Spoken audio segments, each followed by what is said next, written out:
قوم پرستی یعنی عصبیت کی باتیں خطرناک، ناپاک اور بدبودار باتیں ہیں جس سے حدیث میں سختی سے منع فرمایا گیا ہے۔ عصبیت یعنی قوم پرستی کہتے کسے ہیں؟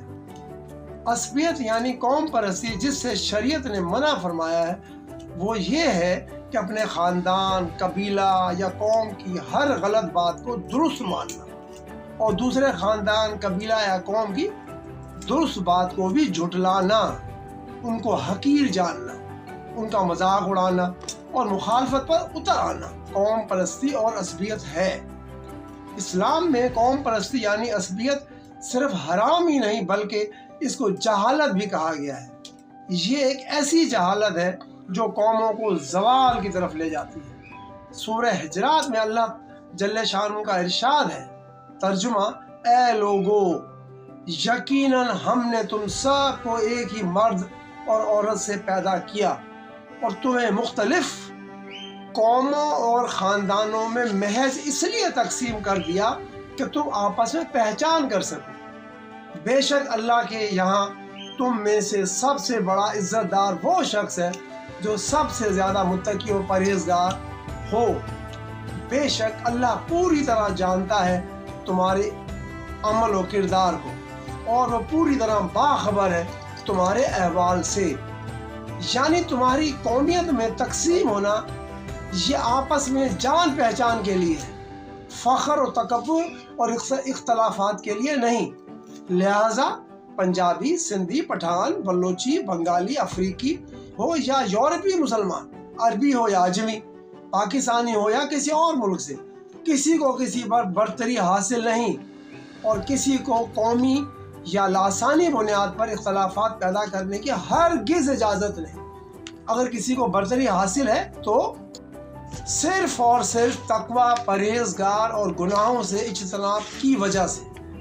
صحیح بخاری حدیث نمبر 4905 میں نبی کریم صلی اللہ علیہ وسلم نے قومیت اور عصبیت کی باتوں سے سختی سے منع کرتے ہوئے فرمایا کہ یعنی اس طرح جہالیت کی پکار کو چھوڑ دو کہ یہ نہایت ناپاک باتیں ہیں۔ حضرت جبیر بن مطعم رضی اللہ فرماتے ہیں کہ رسول اللہ صلی اللہ علیہ وسلم نے فرمایا، وہ شخص ہم میں سے نہیں جو کسی عصبیت یعنی قوم پرستی کی طرف بلائے باوجود وہ مظلوم اور حق پر بھی نہ ہو۔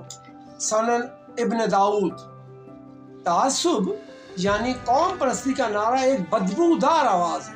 تعصب صرف یہی ہے کہ اپنا خاندان، اپنی نسل ٹھیک اور دوسرے خاندان، دوسری نسل، قبیلہ بالکل ہر طرح سے غلط، خود کو برتر اور دوسرے کو بدتر سمجھنا، اپنی زبان کو بہتر سمجھ کر دوسروں کی زبان کا مذاق اڑانا، مخالفت کرنا لسانی تعصب ہی کہا جاتا ہے۔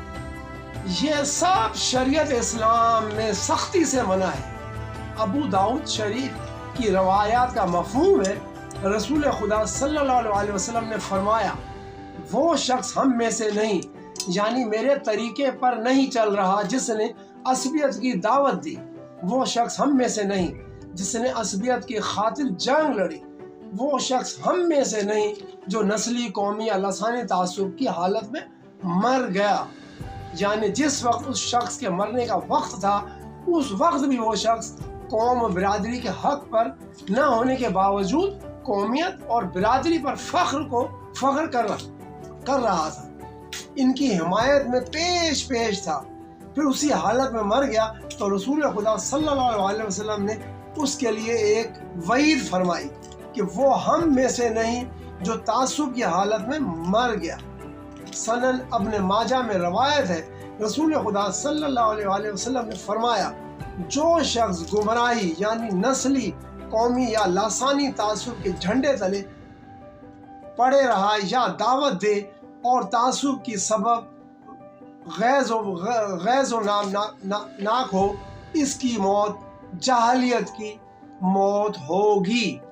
لہذا کسی بھی مسلمان کا تعلق جس خاندان یا جس قوم سے بھی ہو، اسے حقیر جاننا یا بلا وجہ شرعی صرف قومی و برادری تعصب کی وجہ سے مخالفت کرنا، نفرت پھیلانا، لڑائی جھگڑا کرنا، یہ سب اسلام میں ناجائز اور حرام ہے۔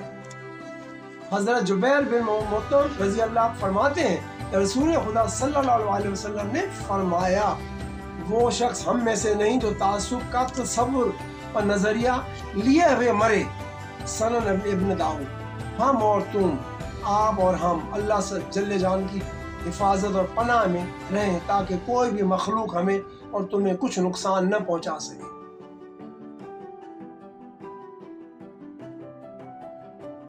کچھ عجیب و غریب۔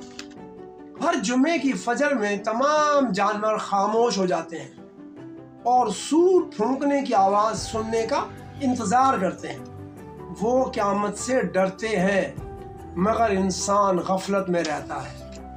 جب انسان مر جاتا ہے تو اس کے بال کئی مہینوں تک بڑھتے رہتے ہیں۔ جب انسان مرتا ہے تو اس کے دماغ کے بائیں حصے میں 7 منٹ تک سرگرمی رہتی ہے، جس میں دماغ اس کی یادوں کو ایک ترتیب وار خواب کی طرح دہراتا ہے۔ اسی لیے رسول خدا صلی اللہ علیہ وسلم نے سچ فرمایا کہ جب ملک الموت روح قبض کرتا ہے تو انسان اپنی تمام اعمال کو یاد کرتا ہے، چاہے وہ نیک ہوں یا بد۔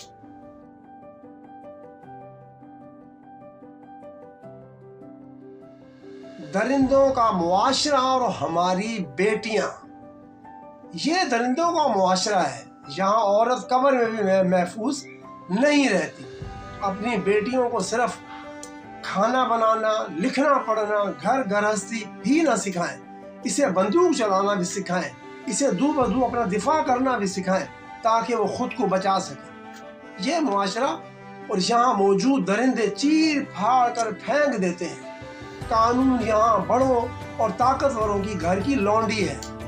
ہمارے حکمرانوں نے اپنے مفادات اور خواہشات کی بنیاد پر مقدس کتاب میں بہت ترامیم کی، لیکن تحفظ انسانیت کے لیے کچھ بھی نہیں کیا۔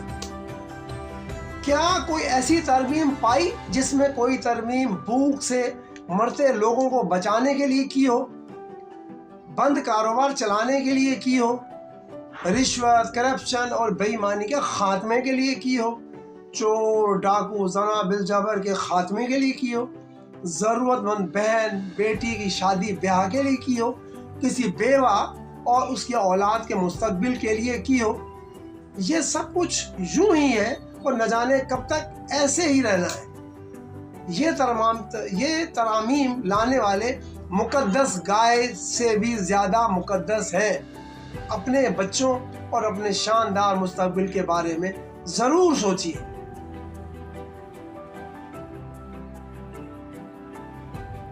اگر آپ خواب میں گرتے ہیں اور آپ کا جسم جھٹکا کھاتا ہے تو جان لیں کہ دماغ نے یہ خواب آپ کے جگانے کے لیے بنایا ہے، کیونکہ آپ کے جسم کے افعال رکنے اور تھمنے اور اس پر مرنے والے تھے۔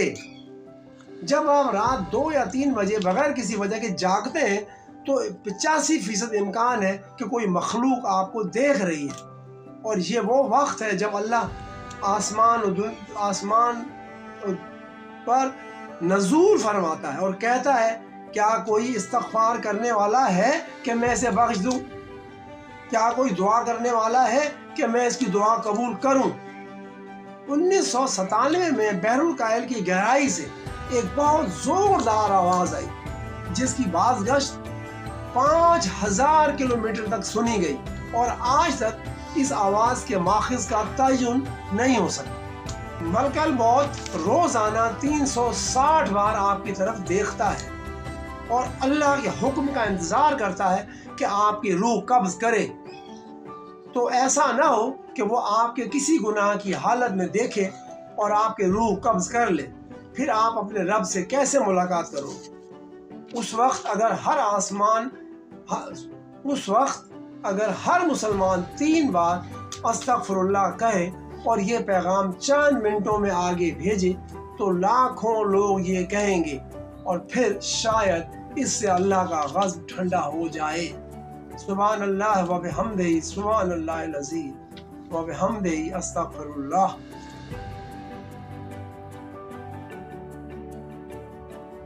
اسلامی شریعت میں عورت کو بہت اہمیت دی گئی ہے اور اس کے ساتھ ساتھ انصاف اور عزت کا برتاؤ کرنے کی تاکید بھی کی گئی ہے۔ مذکورہ نکات اسلامی تعلیمات کے مطابق عورت کے حقوق اور مرد کی ذمہ داریوں کو وضع کرنے کے لیے ہیں۔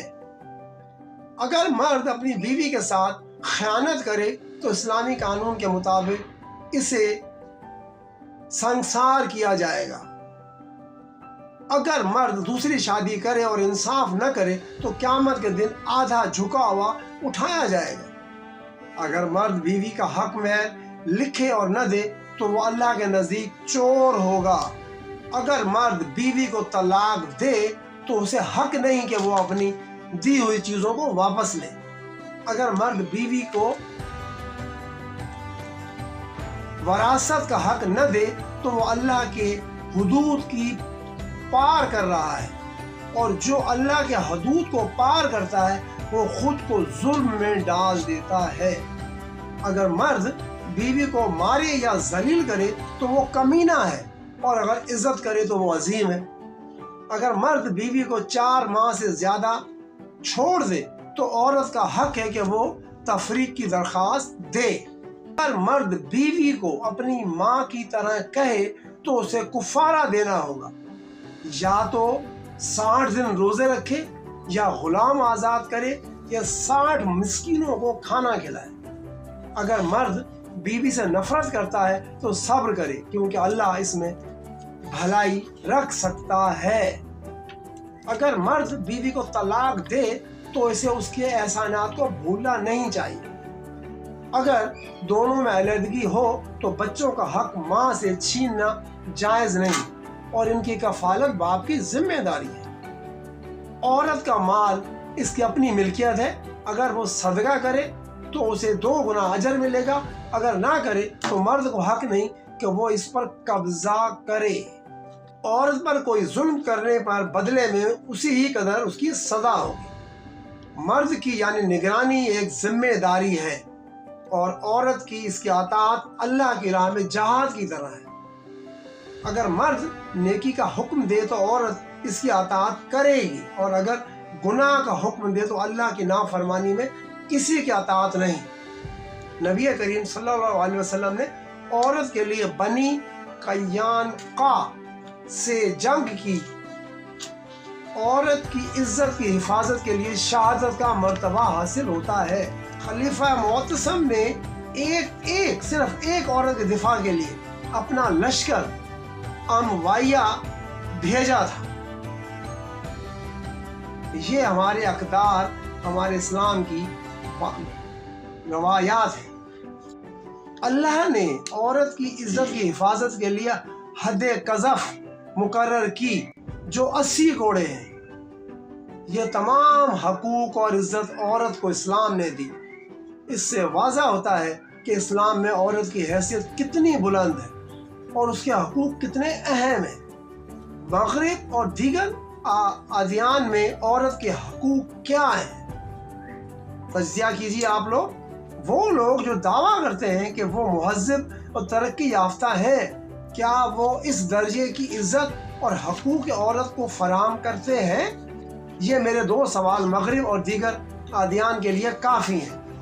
اللہم صلی علی محمد وعلی آل محمد کما صلیت علی ابراہیم وعلی آل ابراہیم انک حمید مجید۔